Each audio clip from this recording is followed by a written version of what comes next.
नमस्कार, राम राम सर। विक्स क्लासेस की ग्रामर सीरीज़ में आपका स्वागत है। आज के सेशन में हम ये पढ़ने वाले हैं कि कुछ वर्ड्स ऐसे होते हैं जो अपीयर तो प्लूरल होते हैं। अपीयरेंस कैसा होता है? प्लूरल, बट इन फैक्ट वो होते अनकाउंटेबल या सिंगुलर हैं।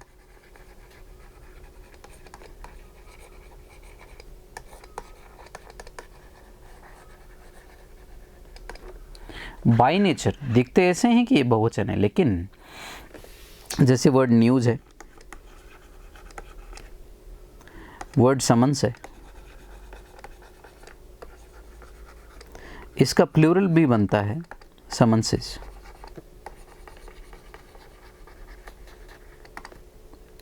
सब्जेक्ट्स हैं जैसे इकोनॉमिक्स।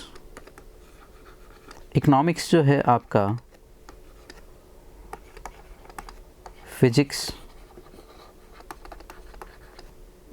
स्टैटिस्टिक्स,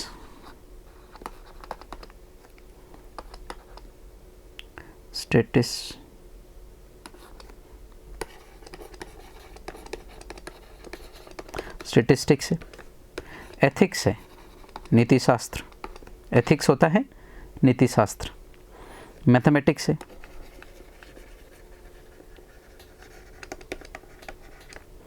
ये सारे के सारे सब्जेक्ट्स दिखते बहुवचन है लेकिन होते एक वचन है। इन शब्दों का क्या इंटरप्ले है आपस में, वो देखने का होता है। एक चूंकि दिखते बहुवचन है लेकिन होते एक वचन है, तो हमें इन चीज़ों पे भी ध्यान देना है कि ये फिर कुछ गेम्स हैं जैसे बिलियर्ड्स, स्नूकर्स,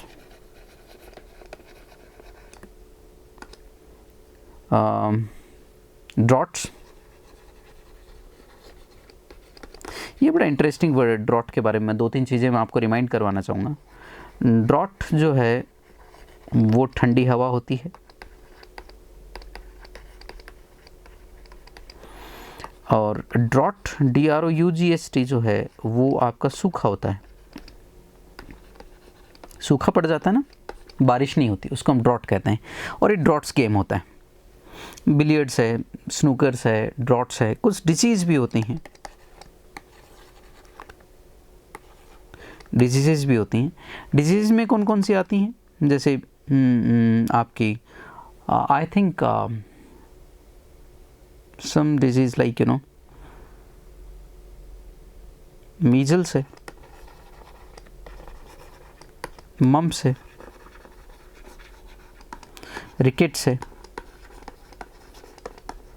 ये जो डिजीज़ हैं बेसिकली ये सारी की सारी दिखती बहुवचन है लेकिन होती एक वचन है। तो कुछ वर्ड्स हैं यहाँ पे मैंने लिखे हैं। वैसे तो नोट्स में ये अवेलेबल होते हैं किसी के पास भी, लेकिन ये एक ही जगह लिखे होते हैं। मैंने थोड़ा इनको बाइफरकेट कर दिया है।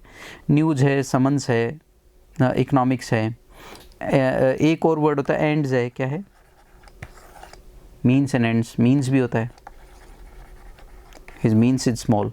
मीन्स का मतलब संसाधन। एंड्स तो छोड़ दीजिए, मीन्स ले लीजिए। अब यहाँ पर इकोनॉमिक्स है, फिजिक्स है, ये कुछ सब्जेक्ट्स के नेम है। स्टैटिस्टिक्स है, स्टैटिस्टिक्स, एथिक्स, मैथमेटिक्स, ये सारे के सारे सब्जेक्ट्स हैं। इकोनॉमिक्स है, ये कुछ सब्जेक्ट्स होते हैं जो दिखते बहुवचन लेकिन होते एक वचन है। गेम्स में आ जाता है बिलियर्ड्स है, स्नूकर्स है, ड्रॉट्स है, डिजीज़ है, मीजल्स है, मम्प्स है, रिकेट्स है। ये दिखते बहुवचन है लेकिन होते ये जो हैं आपके एक वचन हैं। इनका प्रयोग कैसे होता है देखिए, इनके प्रयोग पे है। जैसे अगर ये सब्जेक्ट की बात कर रहा है, मान लीजिए मैं let's say maths is easily understood in Hindi belt।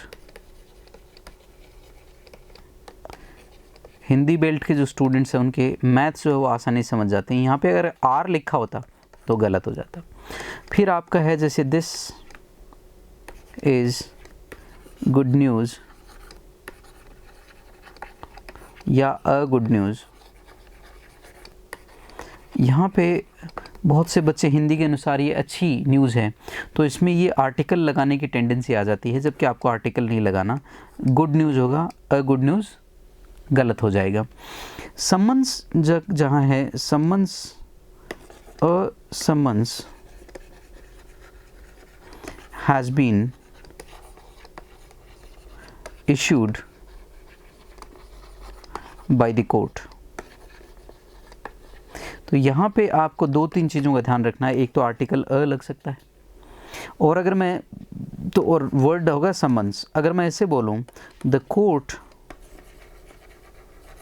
Has sent him to summons, या अपन लिखें समन्सेज, तो समन्सेज ओके होगा, समन्स अकेला गलत हो जाएगा। तो इस कुछ एस्पेक्ट्स है जो आपको ध्यान में रखने हैं यहाँ पे। फिर आपका है अगर मैं बात करूँ बिलियर्ड्स की, अगर बात करें स्नूकर्स की बात करें, तो अगर हम लिख सकते हैं स्नूकर्स इज या are played on a table made of stone. तो यहाँ पे आर की बजाय इज आएगा, क्योंकि ये वर्ड एक वचन है। रिकेट्स इज, या चलिए मैं इसकी बजाय ले लेता हूँ वॉज या वर prevalent word, let's not take it this way. In India, तो यहाँ पे क्या आएगा was, क्योंकि ये जो बीमारी है ये आपकी सिंगुलर है। अब यहाँ पे कुछ एस्पेक्ट्स ऐसे हैं जो मैं आपसे डिस्कस करना चाहूँगा, जैसे स्टेटिस्टिक्स,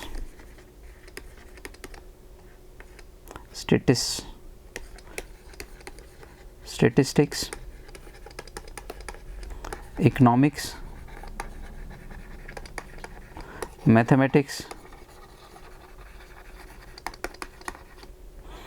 एथिक्स। इनके डिफरेंट अर्थ भी होते हैं। जब ये डिफरेंट अर्थ में आते हैं तो इनका प्रयोग कैसे होता है, सब्जेक्ट के बारे में खास चीज़, तो इनके बारे में क्या है। दूसरा, सब्जेक्ट्स का पजेसिव केस अगर आता है, पहले पजेसिव केस प्लस सब्जेक्ट्स का इंटरप्ले क्या होता है, इसके बारे में हम कल चर्चा करेंगे कल की क्लास में। कल की क्लास और भी इंटरेस्टिंग होने वाली है। कल की क्लास में जो मैं डिस्कस करने वाला हूँ जनरली बुक्स में नहीं होता, बुक्स उसको लिखती भी नहीं है, अवॉइड भी करते हैं। I don't know why, what is the reason. कुछ एग्जाम्स में इन पे आधारित क्वेश्चन आ जाते हैं, तो कुछ में बाद में थ्योरी में डाल दिए गए हैं, बट ये थ्योरी में वैसे जनरली आपको नहीं मिलते। ये प्रयोगों के आधार पे ही हम इनको समझ सकते हैं। तो इसके कुछ जो एस्पेक्ट्स हैं उनको समझने के लिए आप अगली क्लास का इंतज़ार करें। Thank you so much, may God bless you all. Channel को शेयर करिए, सब्सक्राइब करिए, बेल आइकन को हिट कर दीजिए। और अगर कहीं दिक्कत आ रही है तो जो PDF है आपका, जो आप गूगल ड्राइव से डाउनलोड करते हैं, उसमें मेरा व्हाट्सएप नंबर दिया हुआ है नीचे, तो उस पर आप जाकर मुझे मैसेज भेज सकते हैं कि हम ये दिक्कत फेस कर रहे हैं। क्योंकि अभी YouTube के कुछ फंक्शंस हैं जिनके बारे में मुझे भी इतनी जानकारी नहीं है, IT के लोग छुट्टी पे हैं, चूँकि लॉकडाउन है, तो आप मेरे से फ्रीली कम्युनिकेट नहीं कर पा रहे हैं। तो आप कमेंट्स में भी डाल सकते हैं कुछ लोगों के जो प्रॉब्लम्स हैं वो, ताकि उनको सॉल्व किया जा सके। Thank you so much, may God bless you all. नमस्कार, राम राम सर।